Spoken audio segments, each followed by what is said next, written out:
Kom ons bid saam. Here Jesus, op hierdie goeie Vrydagoggend wil ons na U toe kom en vir U sê, Here, uit ons hart uit dankie. Dankie vir die offer wat U gebring het. Dankie vir die lewe wat U gee. Dankie vir dit wat U gedra het vir ons. Here, ons besef dit nie altyd nie, ons weet nie altyd wat dit beteken het nie. Kom deur die woord en deur die Heilige Gees en maak dit vir ons oop. Gee dit vir ons in Jesus naam alleen. Kom Here, U kinders luister. Amen. Ek vra dat jy saam met my blaai na Jesaja 53, Jesaja 52, 53. Die opskrif van die gedeelte oor ons sondes is hy verbrysel.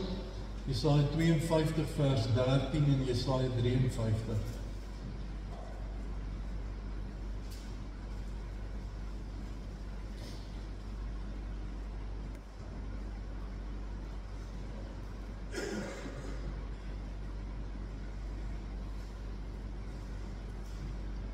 Vers 13. My dienaar sal voorspoedig wees, hy sal hoog in aansien wees, hy sal baie eer ontvang. Baie mense was ontsteld oor hom. Hy was so misvorm dat hy nie meer soos 'n mens gelyk het nie. Nie meer die voorkoms van 'n mens gehad het nie. Maar hy gaan baie laat opspring van verbasing. Konings sal sprakeloos wees oor hom. Want hulle sal iets sien wat nie aan hulle vertel is nie. Hulle sal iets te wete kom wat hulle nog nooit gehoor het nie. Wie sal ons glo as ons hiervan vertel? Wie sal die mag van die Here hierin kan raak sien? Die dienaar was soos 'n loot wat voor die Here uitspruit, soos 'n plant wat wortels skiet in droë grond. Hy het nie die skoonheid of pragt gehad dat ons na hom sou kyk nie. Nie die voorkoms dat ons van hom sou hou nie. Hy was verag en deur die mense verstoot. 'n Man van lyding wat pyn geken het. Iemand vir wie die mense die gesig wegdraai. Hy was verag en ons het hom nie gereken nie. Tog het hy ons lyding op hom geneem. Ons siektes het hy gedra, maar ons het hom beskou as een wat gestraf word, wat deur God geslaan en gepynig word. Oor ons oortredings is hy deurboor, oor ons sondes is hy verbrysel. Die straf wat vir ons die vrede moes bring was op hom. Deur sy wonde het daar vir ons genesing gekom. Ons het almal gedwaal soos skape. Ons het elkeen sy eie pad geloop. Maar die Here het almal sy sonde op hom laat afkom. Hy is mishandel, maar hy het geduldig gebly. Hy het nie gekla nie. Soos 'n lam wat na die slagplek toe gelei word, soos 'n skaap wat stil is, as hy geskeer word, het hy nie gekla nie. Terwyl hy gelei het en gestraf is hy weggeneem. En wie van sy mense het dit ter harte geneem, dat hy afgesny is uit die land van die lewendes. Hy is gestraf oor die sondes van my volk. Hy het 'n graf gekry by goddeloses. Hy was by sondaars in sy dood. Al het hy geen misdaad gepleeg nie, al was hy nooit vals nie. Dit was die wil van die Here om hom te verbrysel, om hom die pyn te laat ly. As hy sy lewe as skuldoffer gee, sal hy 'n lang nageslag hê en nog lank lewe. Deur hom sal die wil van die Here sy doel bereik. Na sy bitter lyding sal hy weer die lig sien. En hy sal die Here ken. My dienaar die regverdige sal baie mense regverdig maak.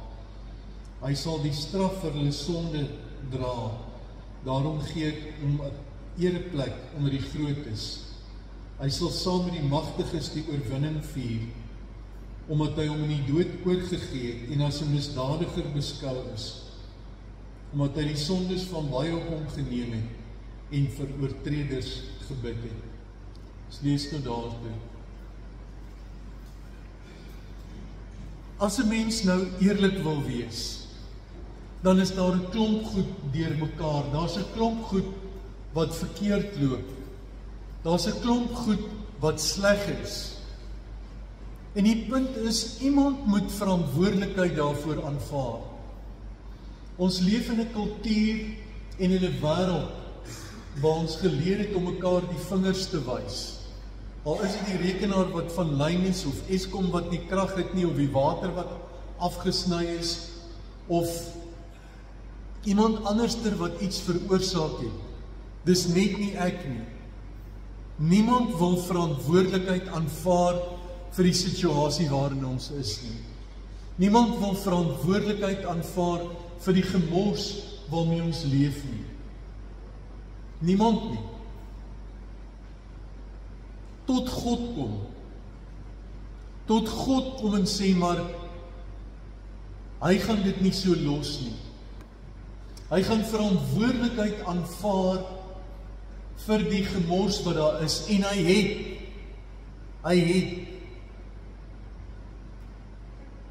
na die werklikheid gekyk, die gebrokenheid gekyk. Alles waarmee ek en jy sit, het hy gekyk en gesê, ek gaan dit hanteer. Jesus het in die middel daarvan kom staan en gesê, ek aanvaar verantwoordelikheid. Jy sien, iemand moet dit doen, en Jesus het gesê, ek aanvaar verantwoordelikheid vir alles wat verkeerd is. Ek aanvaar verantwoordelikheid vir alles wat verkeerd loop. Vir alles wat sleg is, vir alles wat boos is. So dink maar aan dit wat verkeerd is. Dink maar aan dit wat verkeerd loop. Dink daaraan.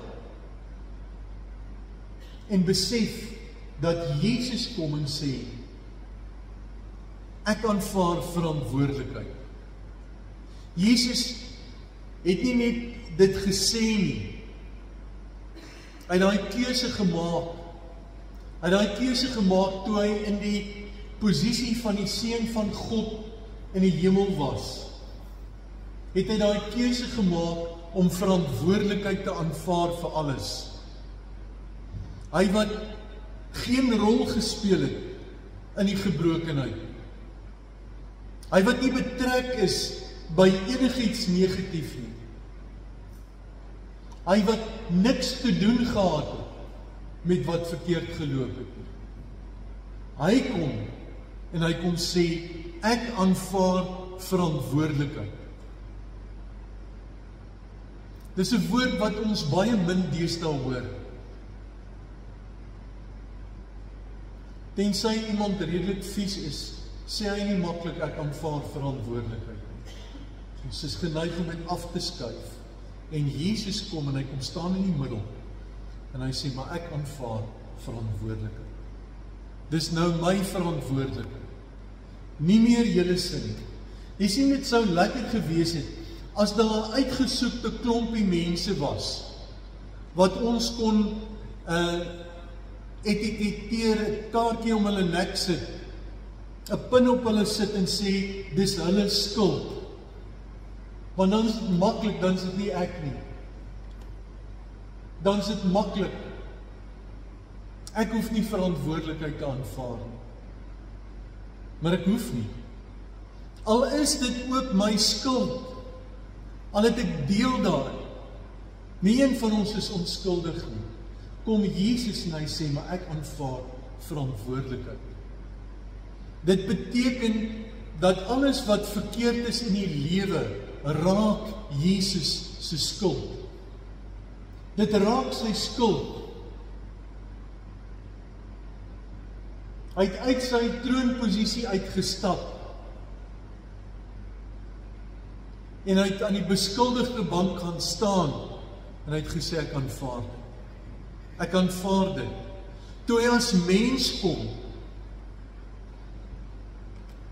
en as mens die werklikheid van daai besluit weer na hom toe kom, toe pleit hy om genade. Toe sê hy, my Vader, as dit moontlik is, laat hierdie ding by my verbygaan. Maar U wil. Jy sien, Jesus het nie net gekom en 'n knoppie gedruk nie. Hy het nie net gekom en in 'n posisie kom staan nie. Hy het dit gedeurdink. Hy het gedink wat die konsekwensie daarvan gaan wees. Hy het gedink wat dit gaan beteken. Jesus kom en hy sê, ek aanvaar alle skuld. Vir alles wat verkeerd loop, vir alles wat verkeerd is. Die grootste skuld is ons verhouding met die Here, wat gebreek is. Toe Adam gesê het, ek sal my eie kop volg, en ek sal doen wat ek wil. En daardie term bly by ons. Ek sal doen wat ek wil. En wie gaan iets daaroor sê? Dis die woorde van sonde, wat die verhouding tussen my en jou en God verbreek het. Dis hoekom Jesus moes kom. Want Jesus sê, ek sal doen wat die Vader wil. Ek sal doen wat God wil, nie wat ek wil nie. Hy aanvaar verantwoordelikheid, hy wat nie 'n stukkie verkeerd gedoen het nie, nie iets verkeerd gesê het nie, wat nie skuldig was nie, inteendeel, hy was daar gewees toe alles volmaak gemaak is. Toe was Jesus daar. En nou kom hy, en hy sê, maar ek staan in. Ek sal instaan. Ek sal in die plek kom staan, van alles wat verkeerd is. Ek sal in die plek kom staan. Hy wat in die hoogste gesagsposisie was. Kan jy dink hoe die engele gevoel het? Die volgende oomblik toe Jesus se plek in die hemel leeg is. Kan jy dink hoe stom van verbasing was hulle? Om te sien wat hier gebeur. Die heelal is geskit, die werklikheid is geskit, omdat Jesus gekom het en gesê het, ek kom betaal daarvoor. En wat gebeur toe? Jesus word beskuldig van alles wat verkeerd is. Ek weet nie of jy al ooit vals beskuldig is nie, hier is van julle wat ek weet is, en die impak daarvan ervaar het. Jesus word vals beskuldig. Hy word vals beskuldig van alles. Van alles. Die verskil is, Jesus sê nie, dit was nie ek nie. Jesus kom by 'n punt en hy aanvaar die skuld. Wat ek wil hê ons moet doen is, ons moet aan die een kant kyk na alles wat verkeerd is, alles wat boos is en alles wat sleg is, en sê dis iemand se skuld. En aan die ander kant sien Jesus gaan staan daar, die onskuldige. En hy sê, ek vat skuld daarvoor. Ek vat skuld vir alles wat jy gedoen het, wat ek gedoen het en wat jy gedoen het. Jesus sê, ek vat skuld daarvoor. Ek aanvaar die skuld daarvoor.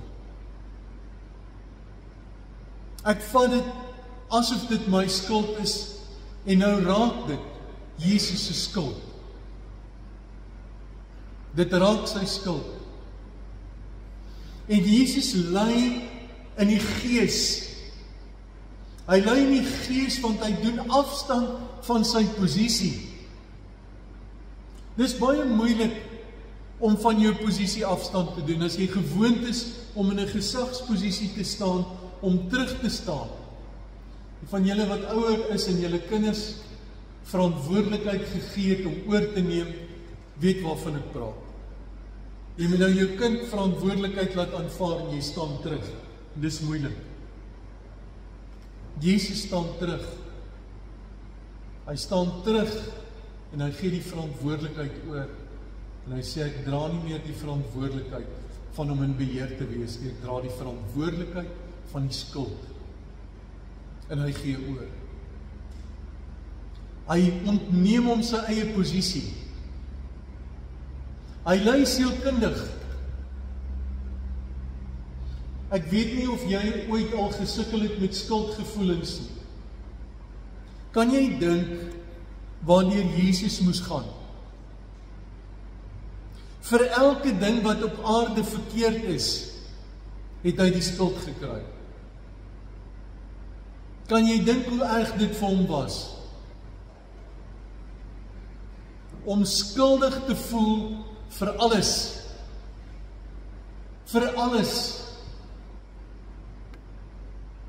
En as ek en jy dink aan iets wat verkeerd is, dan te dink Jesus het dit gevat. Hy het dit sielkundig gevat en gesê dis my skuld. Al was dit nie sy skuld nie, het hy dit gevat en hy het gesê dis my skuld. Hy het fisies gelei. Jesaja sê vir ons dat hy het ons pyne aan sy lyf gevoel. Elke keer as hy geslaan is, het hy gedink aan die seer wat ons kry. Elke keer wat sy lyf pyn ervaar het hy gedink aan daardie gebrokenheid, daardie sonde in ons.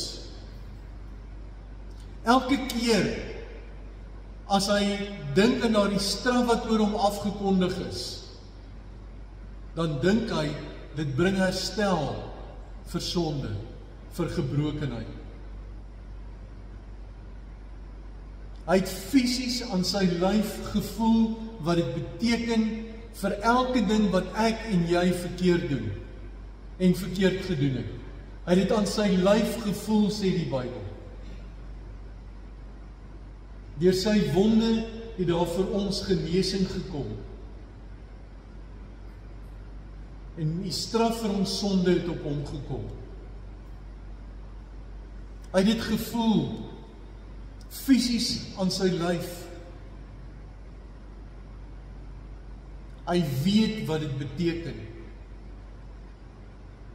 En dan die ergste van alles, is terwyl hy in die kruis hang en besig is om dood te gaan, draai God sy rug op hom. Het seker al vir jou so gevoel, ek hoop nie so nie, maar miskien het dit al vir jou gevoel asof die Here jou in die steek gelaat. Maar hy het nie. Die Vader het sy eie seun in die steek gelaat. Dat hy dit gevoel het, dat hy dit beleef het, en dat hy uitgeroep het, my God, waarom het U my verlaat?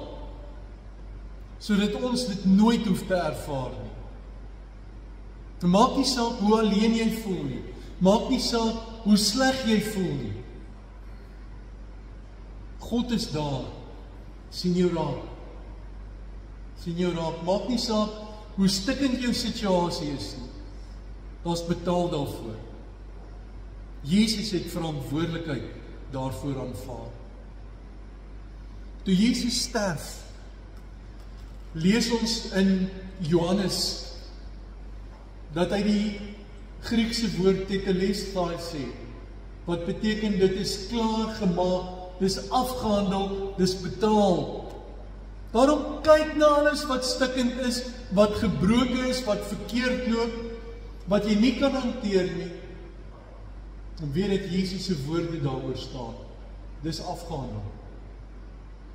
Daarom kan ek nie lewe vandag. Daarom kan ek in hierdie werklikheid ingaan en sê, maar daar's betaal daarvoor. Kan ek in hierdie werklikheid ingaan? En kan ek sê, maar ek kan dit hanteer. Want Jesus het dit vir my hanteer. Jesus het die skuld daarvoor aanvaar. En daarom kan ek by die deure uitloop en in die werklikheid in die oë kyk en sê, maar ek gaan dit kan hanteer, want Jesus het betaal. Hy het die skuld gevat daarvoor, vir alles wat verkeerd is, wat ek in my lyf voel, wat ek beleef in my, en wat gebeur. Jesus het betaal daarvoor. En daarom leef ek nie soos iemand wat hulpeloos is nie. Leef ek nie soos iemand wat nie hoop het nie. Want daar is 'n lewe wat hy vir my gee. Hy het nie net gesterf nie, hy het uit die dood uit opgestaan ook. En hy gee die ewige lewe vir my en jou. En daardie lewe het klaar begin. Die oomblik toe ek gesê het ek glo. Die oomblik toe daardie geloof vir my wakker geword het, het die ewige lewe in my begin, en ek leef dit vandag. As ek hier uitstap en ek leef, dan leef daardie lewe in my. Dan is dit nie hierdie werklikheid nie, dan is dit nie hierdie probleme nie, dan is dit nie hierdie gemors nie, maar dan is dit Jesus wat in my leef. Dan is dit Jesus wat deur my leef. En daarom, kom ons kyk na dit wat om ons is wat verkeerd is. Kom ons kyk daarna. Maar ons kyk na die kruis van Jesus en ons sê maar dis hanteer. Dis hanteer. En ons kan aangaan. Want dan wag 'n ewige lewe vir ons, wat ons nou begin leef en wat deurloop tot in die hemel. En niemand of niks kan ons daarvan keer nie. En daarom wil ek jou uitnooi om saam met my die nagmaal te geniet en te sê, ek dink aan dit wat Jesus vir my gedoen het. Ek dink daaraan dat hy verantwoordelikheid vir my aanvaar het, vir alles wat stikkend is. En dis myne. Kom ons raak stil voor hom.